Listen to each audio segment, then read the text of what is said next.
All righty, back inside a jam-packed Mandalay Bay Convention Center. It is the Zach Gelb Show, coast to coast on CBS Sports Radio. Now joining us is a man that is a finalist for the Defensive Player of the Year. This dude, each and every year, just keeps on getting better and better and better. I don't even know what the ceiling could possibly be for this guy because he's just an absolute dog, and that is Maxx Crosby on behalf of the Las Vegas Raiders via Invisalign. Max, great to see you in person. How you been? Absolutely. I appreciate the introduction. Means the world, man.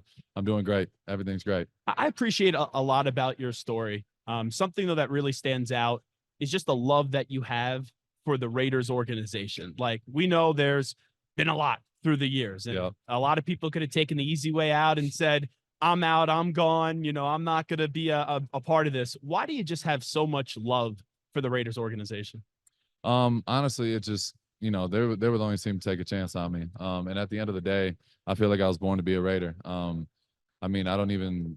Being in another jersey or color doesn't even register in my brain. It doesn't even sound like a thing. I feel like since day one, I was meant to be here and be a part of the reason why we changed this thing around. So, I talk passionately about winning and what, I feel like is best for the team. Obviously I'm not the final say, but I put my body on the line and played through a lot to be, help this team win in every single way. And I show them, listen, I'm getting better every single year, regardless of what's thrown at me.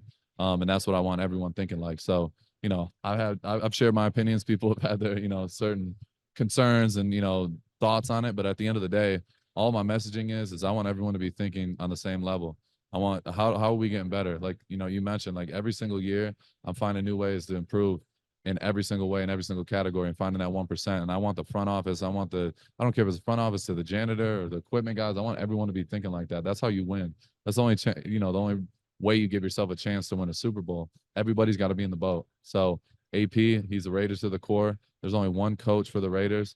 I mean, everybody has these big names and everything like that, but there's 31 teams and only one Raider Nation. So I feel like AP is the man for the job, and I stand behind him and I stand behind what I said. Well, that's when I knew you meant business about AP. Like, clearly Antonio Pierce showed that he deserved to get the job. He got the job.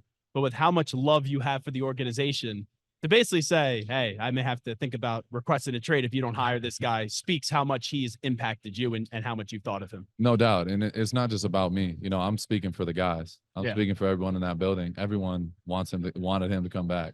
So if I got to take some heat and be that guy, that's what being a leader is, standing up for what's right. At the end of the day, all I care about is winning and care about I want Mark Davis to have a damn Super Bowl, to win a Super Bowl. I want him to have success. He's been the owner for 20 years, and, we've only been to the playoffs twice and only once in my 5 years. So I want us to succeed. I want him to succeed. I do it from the greatness of my heart, because when I go to bed at night, I'm not worried about, what people's opinions are, whatever, because I know I'm coming from a good place. All I care about is winning for the Raiders, not anybody else. I don't give a damn about any other team. I'm not rooting for anyone in the Super Bowl. I don't give a damn about anybody. I care about the Raiders and my guys, and that's all I care. I'll go to the end of the world for my teammates, and they know that, and I'll play through anything if I can do it to be out there on the field and help us win. So I care about the nation, and there's only one nation. So that's it. What an answer. Maxx Crosby here with us. Quarterback is always such a big thing, right? We know Derek hasn't been with the team now for a year in New Orleans. I think they're going to make a move this offseason, whether it's in the draft, a trade, free agency. When you kind of go into this offseason, you don't know who your quarterback's going to be. I know you can only focus on what you could focus on the defensive side of the ball, but how challenging is that? I mean, just being real, like, the quarterback's the most important position in football. It's only 32 of them in the world that start. It's a very rare and tough position to play. And people, try to skip over this, but, like, Aiden O'Connell, you got to, at the end of the day, like, he was our guy. He stepped in, he helped us win a lot of games, and, there's growing pains. Being a rookie is hard enough. Being thrown in the middle of the season when everyone's starting to figure out who they are as teams, it makes it even more difficult. And the fact that he didn't blink, we go to play the Vikings, we score 0 points. He's getting murdered on online, everybody. Turn around in 4 days, we go out there and set the record for most points scored. That's just a testament to not only him, but the guys in this locker room. So quarterback's the hardest position to hit on.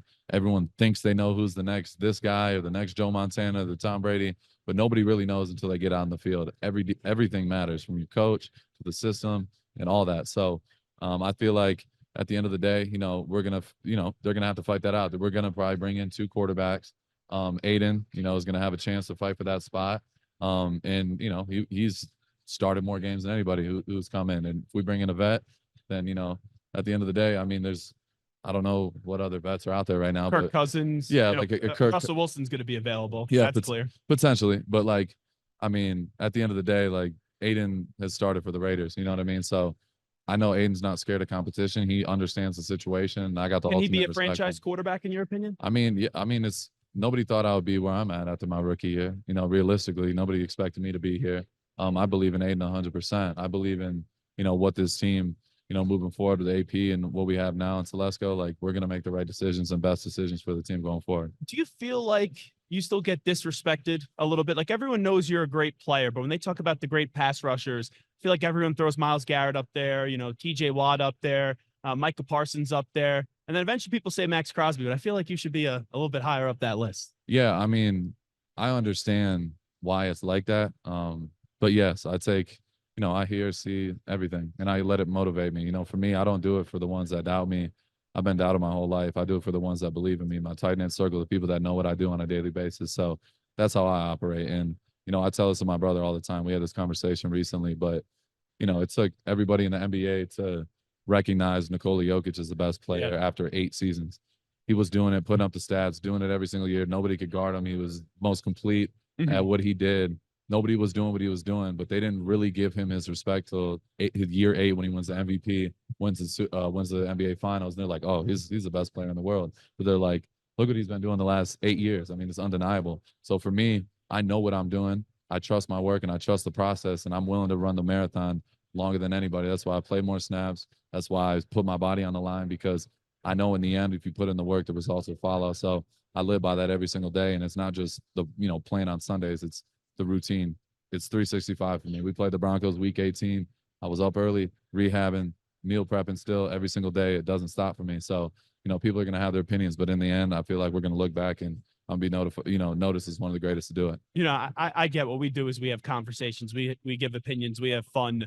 Maxx Crosby's here with us, but this conversation with Brock Purdy, I'm just tired of it the last 2 weeks. Like, you think he's a system quarterback, a game manager, a good quarterback? I don't care. The dude's winning games right now, and that's all that matters in this league. 100%. I mean, everybody, like, it's the same thing. You got to do it over and over and over again just to be considered, you know, one of the best. You know, it's the same. I've dealt with it my whole career. Brock Purdy, you know, he's young. He hasn't played a ton of games, but they're going to try to label you and put you in a box from day one. He's a little white dude from Iowa State who was undrafted. He's the last pick in the draft. He's already going to take heat from the start. They're like, oh, well, he's not as talented. Oh, there's a reason why he went here. And he's proving to everybody every game, okay, he doesn't have to say nothing. All he has to do, all that matters is the film. And that dude, if without him, they wouldn't have won that game versus the Lions. He was out there making all type of crazy plays, not only throwing the ball, but running the ball. Like, it was crazy to see. So a guy like that, I love it because he doesn't let the BS on the outside affect what goes on in the locker room and on the field. So, I mean, they'll always try to put you in the box. They said I was a pass rushing. All he can do is a situational pass rusher and a special team. I'm like, all right, so watch this. So that's, you know, I got a ton of respect for Purdy. Tell me what you're doing on Invisalign with Invisalign today. Invisalign, yeah. So, you know, they came to me with a great opportunity. They got over 400 guys in the NFL right now currently. I didn't have braces growing up or anything like that, so I was like, might as well get the smile a little bit better. Yeah, you look good. You know, you know, I appreciate that. I'm not just saying that because I know you kicked the crap out of me. No, I appreciate it, man. I just started. I don't want to instigate you like Mahomes, all right? No, we don't have to do that. But yeah, no, Invisalign's been incredible. I'm wearing them right now. And it's been, you know, it's been a good journey so far. One more thing that I want to ask you. Yeah. People are going to doubt the Raiders. People are going to say they can't get it done. Max is crazy. Devontae Adams is crazy. Why are you guys going to get this thing right? I mean, I totally understand all the they're going to doubt until we do it. We haven't done it. It's simple as that. You can have individual success, but team success in the end is what solidifies your legacy. You know what I mean? That's what matters the most to me. At the end of the day, like, I know I'm going to keep getting better because of what I do on a daily basis. I know I'm going to keep getting better as an individual, but at the end of the day, I want a Super Bowl, and not just 1, 2, 3, whatever that is. I want to be able to be in those games consistently. And until we do it, we're going to be doubted, and that's simple. And we're the Raiders, you know, so that comes with some extra baggage. So, it's part of the game, and you know, I'm embracing it fully. All right, last thing, Maxx Crosby here on Invisalign. This is the multi-million-dollar question of the week. It's all Taylor Swift. It's all Travis Kelce. Do you think they will eventually one day get engaged? That's none of my business. That's none of my business. But some people are going to assume then mean- that's a no then on your part. I don't know. I can't speak for Travis and Taylor, but I wish them the best, no doubt. You got it. Max, great to see you. Thanks so much. Thank you, brother. Appreciate it. Yes, sir.